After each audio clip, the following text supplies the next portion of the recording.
District minority कार्यालय बिदर में लोगों की कई कंप्लेंट्स आई हैं। स्कॉलरशिप नहीं मिलने, कोई सुविधा न मिलने की लोगों ने शिकायत की है। साथ ही डिस्ट्रिक्ट माइनॉरिटी कार्यालय चिकपेट में होने के कारण लोगों को और खासकर महिलाओं को यहां आने के लिए परेशानी हो रही है, क्योंकि यहां पर ऑटो की कोई सुविधा नहीं है। लोगों ने केपी न्यूज़ से बात करते हुए इस परेशानी और असुविधा के संबंध में बताया। इस अवसर पर लोगों ने ये भी कहा कि यहाँ पर इंग्लिश और कन्नड़ में बोर्ड है, मगर उर्दू में कोई बोर्ड नहीं लिखा गया है। केपी न्यूज़ के संवाददाता असलम खान और कैमरामैन संतोष कुमार की रिपोर्ट। हाँ, अस्सलाम वालेकुम। मैं नासिर खादरी, सोशल वर्कर। मैं यहाँ पे minority office Bidar, district minority office Bidar में हूँ। यहाँ पे अफसोस की बात यह है कि माइनॉरिटी ऑफिस होते हुए, जबकि यहाँ पे 60% लोग माइनॉरिटी मुस्लिम तबके से रखते हैं जो उर्दू से वाकिफ़ हैं, फिर भी है सो यहाँ पे माइनॉरिटी के ऑफिस के ऊपर साइन बोर्ड पे उर्दू नहीं है। जबकि देखा जाए तो उर्दू को अहमियत देना चाहिए, माइनॉरिटी ऑफिस के हिसाब से तो अहमियत देनी चाहिए, लिहाजा यहाँ नहीं है। उसके साथ साथ और एक चीज़ ये है कि हमारे जितने भी बिदर के शहर के लोग हैं, दूर दराज से मैलूर, चिदरी, अबुल फैज़, ये सब आने वाले लोग पूरे दूर से हैं। तालुक़े के भी लोग जो आते हैं उनको भी ये दूर होता है। लिहाजा ये जो ऑफिस है यहाँ पे चिकपेट में जो ऑफिस है माइनॉरिटी ऑफिस, ये बहुत गलत तरीके से यहाँ पे शिफ्ट किया गया है।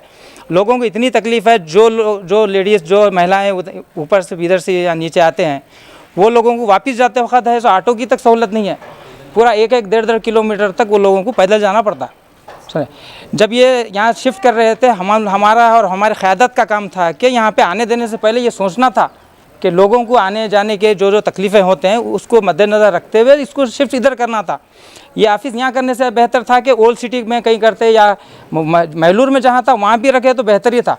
लोगों को आने जाने के लिए ऑटो की सहूलत तो थी। यहाँ पे आप देखिए ऑटो की ख़त्ई सहूलत नहीं है। अगर हम ऑटो लेके आ भी जाते हैं, जाते वक्त है सो सहूलत नहीं है।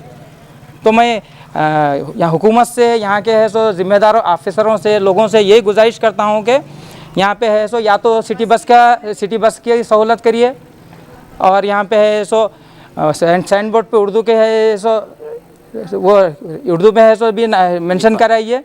और यहाँ पे देखिए अब ये टाइम है सो बज रहे हैं 4 बज रहे हैं, स्टाफ नहीं के बराबर है।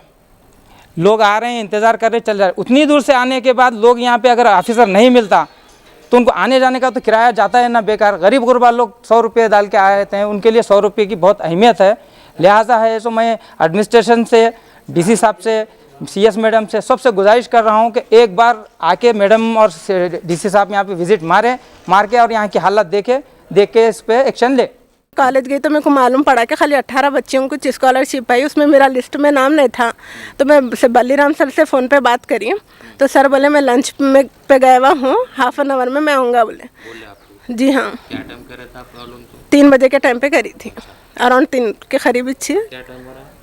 4 बज गए ना। हाफ एन आवर बोले वो। हाँ, अब सर आ गए होंगे बोल के मैं है ना 4 बजे घर से निकली। अब मैं गोले खाने से यहाँ पर आई, अब आने के बाद अब सर यहाँ पर नहीं है। अब हम भी रोज़ डेली करके हमारा जो भी रहा, अब स्कॉलरशिप आई तो हम पढ़ के है सो कुछ जॉब करने के वास्ते ज़्यादा वो होता है, सहूलत रहती बोल के बीएड कर रही हूँ मैं। बीए इसका क्या है प्रॉब्लम? मैं प्रॉपर हैदराबाद की हूँ, ससुराल मेरा यहाँ का है बिदर का। आके भी हम है ना मतलब 4-5 साल हो गया। मैं कल मतलब लास्ट ईयर 1 साल हुआ, अब ये साल मेरा बीएड फाइनल ईयर है। अब मेरे को कॉलेज में भी है ना प्रॉब्लम हो रही, कॉलेज वाले पूरी फीस क्लियर करे तो एग्जाम में बैठने देते बोल रहे, नहीं तो नहीं। कितने दिन से फिर रहे मैडम आप यहाँ पे? मैं है ना जब भी पहले 2 महीने जब लॉकडाउन लगा था ना गए साल, पूरा लॉकडाउन लगे तक मैं आती रही बराबर। मालूम कुछ तो मेरा हल होगा, स्कॉलरशिप आएंगी बोलता हूँ, नहीं 77 पे 74 पे कुछ कट ऑफ हो गया बोले। फिर अब मेरा 77% है मेरे कने, और मेदाली से भी पूरा प्रूफ है। देखिए फिर बेंगलुरु को लेटर लिखो बोले, बेंगलुरु ये लास्ट ईयर का है। और मैं बेंगलुरु को भी कॉल करी तो आपकी इंसेंटिव नहीं आई, एनएसपी आई या फिर एसएसपी आ जाएंगी बोल रही। और मैं बोली लास्ट ईयर की भी मेरी एनएसपी नहीं आई ना सर बोले। तो मेरे को मेरी इनकम सर्टिफिकेट में 40,000 है मेरी इनकम, तो 1 लाख के अबव रहना करते। तो मेरे कहने जब 1 लाख के अबव मेरी अगर एनुअल इनकम रहती तो मैं स्कॉलरशिप के लिए अप्लाई क्यों करती थी। मैं कौन बोलेगा आपको स्कॉलरशिप? मैं बेंगलुरु पे बात करी थी, मैं हेल्पलाइन नंबर से मैं बात करी थी, तो वहाँ पे बताए। नाम बोलिए आपका। मेरा नाम सलीम पाशा है। मैं हालोली से रहने वाला हूँ, भालकी तालुका में आता है।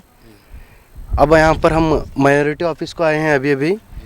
तो यहाँ पर वहाँ के अंदर के ऑफिसर बोल रहे हैं कि जो एनएसपी और एसएसपी जो है वो जो प्रिंसिपल है उसको सबमिट करो, और वो प्रिंसिपल कह रहा है कि माइनॉरिटी में सबमिट करो।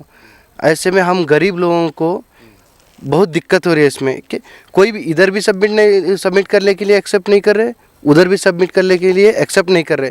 तो अब ये ऑनलाइन स्कॉलरशिप भर के क्या फ़ायदा है? मैं गवर्नमेंट से सवाल करना चाहूँगा कि स्कॉलरशिप भर के क्या फ़ायदा? इधर भी सबमिट नहीं कर रहे और उधर प्रिंसिपल भी लेके सबमिट नहीं कर रहे। कितने दिन से फिर रहे आप? हम एक 2-3 दिन से तो इसमें ही है सर। और क्या है, माइनॉरिटी ऑफिस पहले जो जहाँ थी मैलूर में, वहाँ पर सर ज़रा सिटी एरिया था, वहाँ पर इजी हो जाता था। लेकिन अब ये चिकपेट पे पूरा जंगल के जैसा रास्ता है। यहाँ पर हम तो आ जाते हैं सर, लेकिन लेडीज़ को आने के लिए, बच्चियों को आने के लिए, स्कॉलरशिप के लिए कुछ भी काम होंगे, लेकिन उनको आने के लिए बहुत तकलीफ़ हो रही है सर।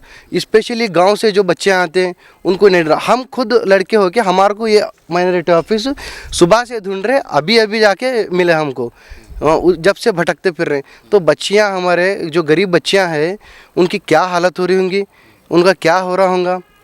कृपया करके मैं सरकार से विनती करता हूं कि माइनॉरिटी ऑफिस कहीं सिटी जगह में ट्रांसफ़र करने की कोशिश करें।